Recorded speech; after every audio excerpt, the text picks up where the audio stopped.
G'day, my name's Steve Salisbury and I'm a paleontologist from the University of Queensland, and for the last nearly 15 years now I've been conducting research on the dinosaur tracks around Broome. So we're here on one of the magnificent beaches close to Broome, and all around us is Broome sandstone. It gets exposed when the tide goes out. It's like 10 metres of water moving in and out each day. And all these rocks, all these reefs and broken platforms and things are literally covered in dinosaur tracks. Just in this little stretch alone, there's probably hundreds of them. And there's a really nice one right here. And this is a really good example of the most common type of track that you get here. This is a sauropod track. So the tracks, it's like an impression of the foot as it's walked over this sort of sandy mud. And even though all these rock platforms are kind of pretty eroded, you can still see a really nice outline of the track. And so that there is his big toe. There's the second toe, and the third and the fourth and the fifth around here. So this was made by a right foot of a sauropod that was probably, like, this track's about 60 or 70 centimetres long.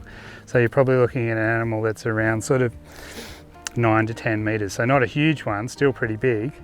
Sauropods, they got big round feet with splayed toes coming off to the side, but then their hands, these ones seem to have had like a big thumb that often had a claw on it sticking out, and then the rest of it, there's pretty much no toes left. So they usually just, like, there's a little bit of, it's almost like walking on its knuckles.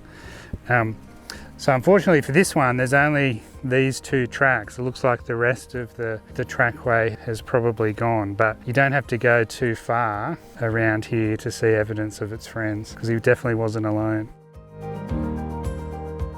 This platform is really good because you can see a variety of tracks in different stages of erosion to get an idea of not only how they're formed, but then also how they erode, because you rarely ever see a track in perfect condition, because these beaches, the rocks are just constantly getting worn down. So there's always tracks starting, almost gone, and new ones just emerging.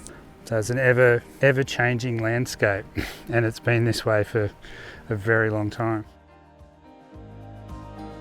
So this was really cool, this one. So we were spending a lot of time focusing on all the sauropod tracks up over there, and Miklo was just sitting here. Miklo Korps, he was just sitting there, and he's like, "Hey guys," and pointed out here, there's this huge three-toed theropod track, so one of the Morella tracks. There, that's the middle toe there, and then this is the second toe. So it's a left foot, but what's happened since then is that the rock has split, this platform has split, it's like been undercut, and the two have moved, like, it looks like it's displaced about 20 centimetres.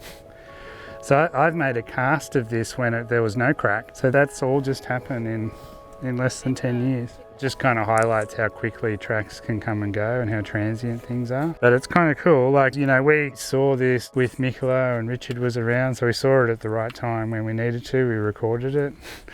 We got everything we needed from it. Yeah, timing, eh? Miklo, I think if you ask Miklo, he'll always say this is his favourite track, because he was the first one to notice it. Back in what we say, Dreamtime, which we use the term Bugarigara. So, Morella, the emu man, he walked this land, and he set some laws and rules down for when people were coming to, walk the land as well, that how to behave and acknowledge each other. But Morella, he travelled throughout this coastal area and further north, but he left the earth, and now today that he's up in the sky, up in the stars, so the Milky Way. So you see not much the stars, but the shadow within the Milky Way indicates the Morella, the emu man. There he is today, looking down on us and making sure we are behaving and doing the right thing too. That's part of our culture here. That's what we sort of have been passed on from the great grandfather. Yeah, is sort of an important story for us, part of the Bugarregara Dreamtime, so that we believe that he's watching us and he's up there and he left his prints behind. Yeah. But that's the story that we have, preferably be told at the location. But just to make mention, just knowing the three-toed tracks represent Morella, the emu man, for us. So he's an important person.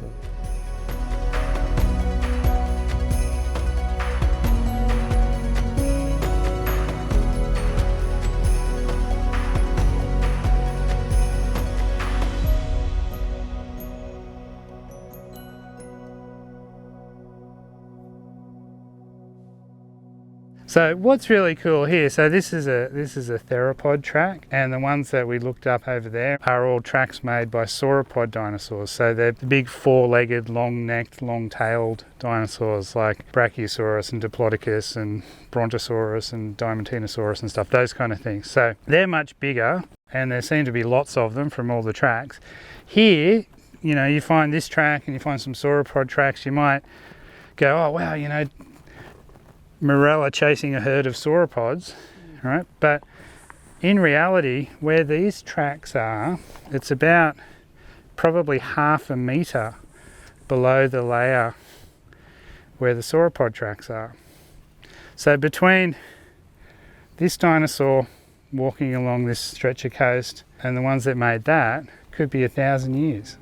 So they never saw each other. The good thing about the tracks is we can reconstruct a life in the day of a dinosaur. You can't do that with bones. You get one little bone, you can kind of figure out what sort of dinosaur it might be. If you're lucky enough to get a whole skeleton, you can start to figure out lots of things about it. But in terms of trying to work out what it was doing, tracks are the best way because they're direct evidence of like where a dinosaur was. So that, the theropod that made this track was here, right here, as were all the sauropods that made those tracks. They were here. And I think that's one of the fantastic things about tracks being left in place for all sorts of reasons. But I think, one of the great things is to come and experience and literally stand in the place where a dinosaur walked over 100 million years ago. Because you can't do that once they're taken away and put in a museum. That context is gone. I think the other thing you would lose if these tracks were removed is their link to Bugarregara.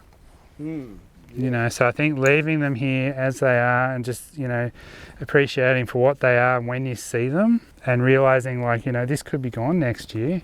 So if you do get to see it, you're really lucky. They're all part of country here, so they'll just stay and they're part of the fabric of the landscape, and you get to experience them within the landscape and feel sweaty and stuff, get hot and sunburnt. That's all part of the room dinosaur experience. That's it. Room time. Yeah, who wants to see dinosaur tracks in air conditioning? Come on. We can do something really fun here. We can get people to stand in the dinosaur footprints. As you walk over the platform, you can see there's all these, they almost look like puddles in the rock. Now, they're all eroded sauropod tracks. For instance, here, this looks like part of a trackway. 2, 3, 4, 5, 6, 7. Right, and you might, what's something weird that's going on here, because they're all footprints. Remember how I said sauropods are four-legged? So where's the handprints? Was it walking on 2 legs? So what's likely happened is that the more weight's on the back foot than the front feet, so the front feet don't go in as far. So if we've lost that much rock, we might have also with it lost the front footprints. And here you can actually see this is the front foot because the platform is broken. This platform's dropped a little bit, but that's the front foot, and you can see how it's pushed and warped the sediment.